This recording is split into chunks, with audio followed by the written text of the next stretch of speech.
In the beginning, there was Adam and Eve. Then came Cain and Abel. One murdered the other. Cain was cursed and sent away, and then, almost as an afterthought, the Bible tells us Cain had a wife. But wait, where did she come from? If Adam and Eve were the first human, and Cain was their first child, who was this woman Cain married?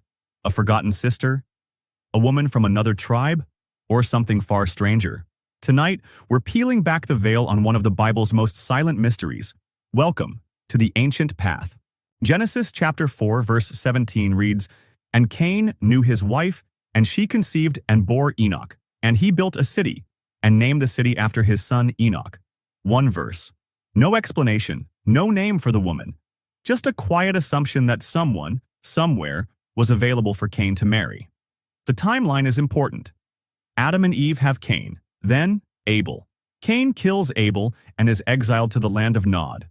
Then, Cain has a wife and a child and builds a city. But where did the wife come from? If Cain and Abel were the only children at that time, and no other people are mentioned yet, the logic short circuits. Was there someone else out there? Someone not descended from Adam and Eve?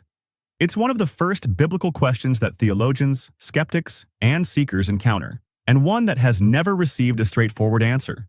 The most widely accepted theological answer is relatively simple, though it opens its own set of questions. Genesis 5:4 states, "After he begot Seth, the days of Adam were 800 years, and he had other sons and daughters." In other words, Adam and Eve had many children, not all of whom are named in the early text. So, by this logic, Cain's wife would have been his sister, or possibly a niece, if she was born later. This answer satisfies many religious scholars, especially those who treat Genesis as a literal genealogy. But there's a problem. Or maybe several. First, the Bible never names Cain's wife, not even in passing. Second, why would the text include a detailed story about Cain and Abel, and then omit the existence of a whole generation of siblings? Third, it introduces the moral discomfort of incest, which most modern readers instinctively recoil from. Defenders of this theory say early humans had a purer gene pool, so sibling marriage wasn't biologically risky. And it wasn't yet considered morally wrong. The incest taboo only appears later in the Mosaic Law. But let's not forget something deeper. If we take the text as literal history, then the human race began with interbreeding within a single family. And that raises a very different kind of theological dilemma. What if there's more to the story than we're told? What if Cain's mysterious wife points to a reality that's far stranger and more ancient than what we've been taught? Some scholars and mystics have proposed that Adam wasn't the first human, but the first chosen human. That is, Adam and Eve were a special pair, set apart in Eden, but they were not alone on the earth. In Genesis 4:14, after God curses Cain, Cain protests, "Anyone who finds me will kill me." But anyone? Who is anyone? If only Adam, Eve, and Cain exist, who is Cain afraid of? Some interpret this as evidence that other humans already populated the earth, perhaps from an earlier creation. These could have been the descendants of a pre-Adamic race, beings not formed in Eden, but in other lands. This theory is ancient. The early Gnostic texts, and even some rabbinic traditions, whisper of multiple creations, not just one. Cain's wife, in this view, may have come from these others, outsiders living beyond Eden.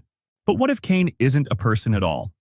Some biblical scholars propose that Genesis is not history, but sacred myth, an allegory about the human condition. In this lens, Cain represents violence, envy, alienation. Abel, the victim. Eden, the lost innocence of early humanity. The story of Cain may reflect ancient tribal conflicts, one group overpowering another. His wife, then, is not a literal woman, but a symbol of continuation, civilization, lineage. The city he builds, a metaphor for human society built on blood and exile. So, in this view, asking, "Where did Cain's wife come from?" is like asking where the serpent in Eden learned to talk. It's a mythic device, not a character. Then, there are those who take a more esoteric route. Genesis 6 speaks of the sons of God who took human wives and gave rise to a race of giants, the Nephilim. Some believe these sons of God were not angels, but interdimensional beings, or watchers, who interfered with early humanity. Could Cain's wife have come from another line of creation, not divine, not human, but something in between?